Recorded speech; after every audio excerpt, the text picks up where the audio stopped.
आज का जो हमारा टॉपिक है वो क्या है, न्यूरोक्यूटेनियस डिसऑर्डर में सबसे पहले नंबर पे है हमारे पास स्टर्ग वेबर सिंड्रोम, जिसे SWS भी बोलते हैं।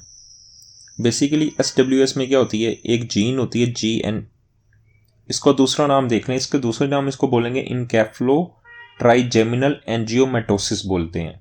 ये भी आपको पता होना चाहिए, मोस्टली यूज होता है स्टर्ग वेबर सिंड्रोम। इसमें एक जीन होती है GNAQ जीन। देखें सबसे वो पहले करती क्या, ये आपकी आर्टरीज है, आर्टरी से क्या आर्टियोल्स बनते हैं, आर्टियोल से नेक्स्ट कैपिलरीज बनती हैं, पर कैपिलरी से आगे फिर क्या होती है, उससे बनती है वेन्यूल्स, और वेन्यूल से मिलके क्या बनती है, वेन बनती है। जो GNAQ जीन है ये क्या करती है, जो कैपिलरीज हैं इसको स्टेबल करती है, ये इसका स्टेबलाइजर है। बेसिकली जो GNAQ है इसकी म्यूटेशन हो जाती है तो कैपिलरी स्टेबल नहीं होती है, और अनस्टेबल होने की वजह से सारी सिम्टम्स आती हैं। इसको नमूनिक से डिस्कस करेंगे ताकि आपको पता चले।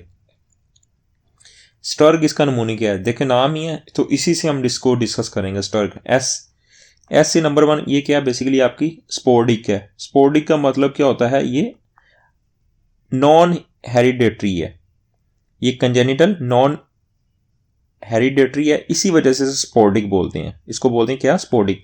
और बेसिकली ये अनोमली किस चीज़ की, जब आपके न्यूरोक्रस सेल के जो डेरिवेटिव्स हैं उसकी अनोमली है, लेकिन इंपॉर्टेंट क्या है, ये स्पोर्डिक है, यानी कंजेनिटल नॉन हेरिडेटरी है। और दूसरी इसमें आप बात ही रखनी है कि इसमें आपका एस से है, तो एस से क्या आएगा, स्पोर्डिक के अलावा आपका पोर्ट वाइन साइन आएगा, पोर्ट वाइन स्टेन आएगा, जिसे बर्थ मार्क कहते हैं। पोर्ट वाइन जो स्टेन होता क्या है, जैसे मैंने आपको बोला ये GNAQ क्या है, आपकी कैपिलरीज का स्टेबलाइजर है, लेकिन ये इसकी म्यूटेशन होती है तो कैपिलरीज स्टेबल नहीं होती है। तो कैपिलरीज स्टेबल नहीं होती हैं तो क्या होता है, आपकी जो कैपिलरीज की कैपिलरीज की जो वेसल उसकी मालफॉर्मेशन होती है और पोर्ट वाइन स्टेन आता है। पोर्ट वाइन स्टेन बेसिकली कैसे आता है, ये देखिए आपकी जो क्रेनियल 5 है ना, 5 उसकी 3 डिस्ट्रीब्यूशन होती है। यहाँ पे इसकी ऑप्थेल्मिक होती है, यहाँ पे इसकी मैक्सिलरी होती है, थर्ड पे होती है इसकी मैंडिबुलर। बेसिकली जो ऑप्थेल्मिक है वो आपकी डैमेज हो जाती है, जिसे V1 कहते हैं, और आपकी मैक्सिलरी यहाँ पे आपकी जो कैपिलरीज हैं इसकी छोटी छोटी ये स्टेबलाइजर नहीं होती, तो क्या होती है, इसकी मालफॉर्मेशन होती है, इसे बोलते हैं पोर्ट वाइन साइन, जिसे जो बर्थ साइन होता है। अब यहाँ पे देख लेते हैं, उसने बोला है, इसको बोलते हैं उसने नेवस फ्लेमस या नॉन न्यूप्लास्टिक बर्थ मार्क भी कहते हैं, लेकिन इसको क्या बोलते हैं, बेसिकली पोर्ट वाइन साइन। देखिए पोर्ट वाइन स्टेन में एस है, एस ये स्पोर्डिक का, दूसरा ये पोर्ट वाइन स्टेन नजर आता है।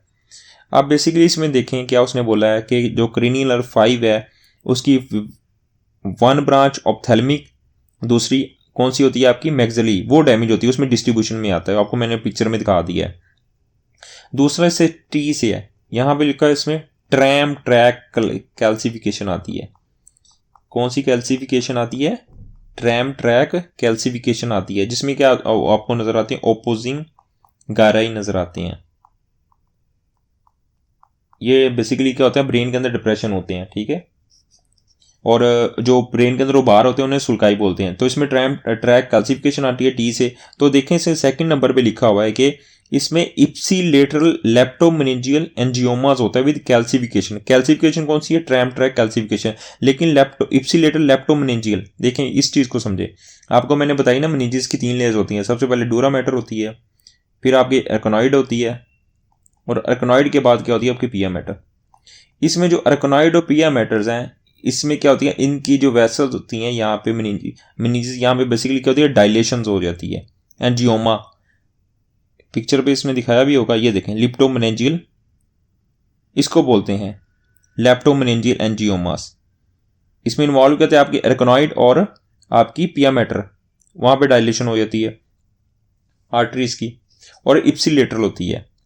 अब बेसिकली इप्सिलेटरल को कैसे याद रखें, यूनिलेटरल, यू से क्या, स्ट्रग का यूनिलेटरल में सिम्टम्स आती हैं।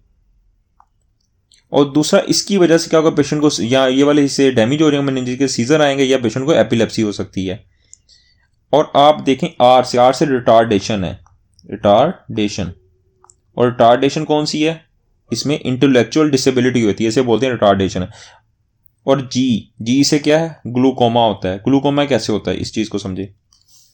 इसमें एपिस्क्लेरा यानी स्क्लेरा के ऊपर हिमेंजियोमास होते हैं, जिसकी वजह से इंट्राओकुलर आपका प्रेशर बढ़ जाता है। जब इंट्राओकुलर प्रेशर बढ़ जाता है जिसकी वजह से अर्ली सेट ग्लूकोमा होता है। अब उसने यहाँ पे इस चीज की और ग्लूकोमा वगैरह की पिक्चर ड्रॉ नहीं की हुई है। अब बेसिक ग्लूकोमा के साथ इसमें यह प्रोटीन है कौन सी, GNAQ, इसकी म्यूटेशन हो रही थी आपने, और स्टर्ग का ई है, ई से आपका क्या है, इसमें एपिलेप्सी से आपने याद रखना है, इसमें एपिलेप्सी भी होती है जिसमें आपने सीजर बताया है, एपिलेप्सी। तो ये इसका नमूने के साथ मैंने आपको बता दिया है।